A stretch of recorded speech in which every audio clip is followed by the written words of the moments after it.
فتویٰ دے رہے ہیں. ہم جانتے ہیں کہ کسے کیسے آزادی ہے. دیش کی مصیبتیں ہم نے برداشت کی ہیں. دارالعلوم کا یہ قیام آزادی وطن کے لیے کیا گیا ہے.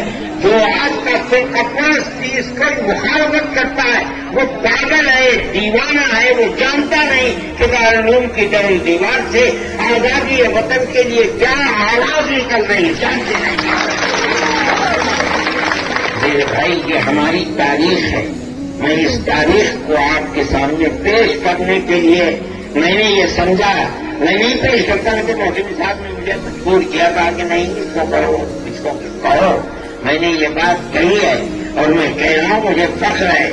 یہ فخر ہے کہ آپ آپ آزادی وطن کے لیے آواز نہ اٹھاتے.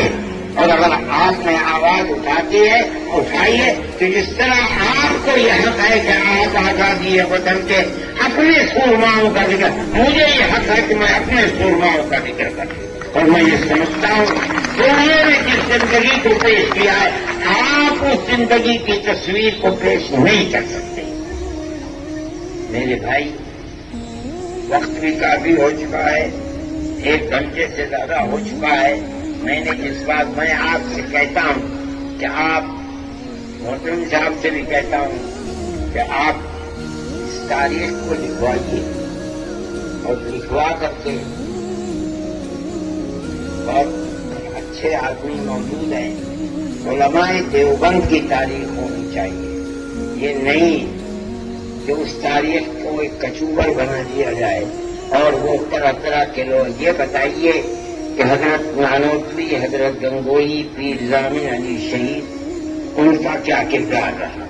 پھر اس کے بعد حضرت نانوتوی اور حضرت گنگوئی رحمت اللہ علیہ کے تربیت یافتہ مجاہد آزادی دارالعلوم کا سب سے پہلا ثبوت حضرت شیخ الہند, جنہوں نے حضرت گنگوئی اور حضرت نانوتوی رحمت اللہ علیہ سے کتابی علوم, قرآن و حدیث اور اس کے ساتھ ساتھ باطنی علوم اور اس کے ساتھ ساتھ آزادی وطن کے لیے کیا سیکھا اور کیا لے کر آئے.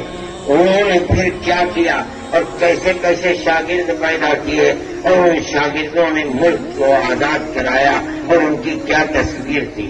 یہ ایک ایسی چیز ہے کہ اس کو مدون ہونا چاہیے. اور جو آپ کے اور ہمارے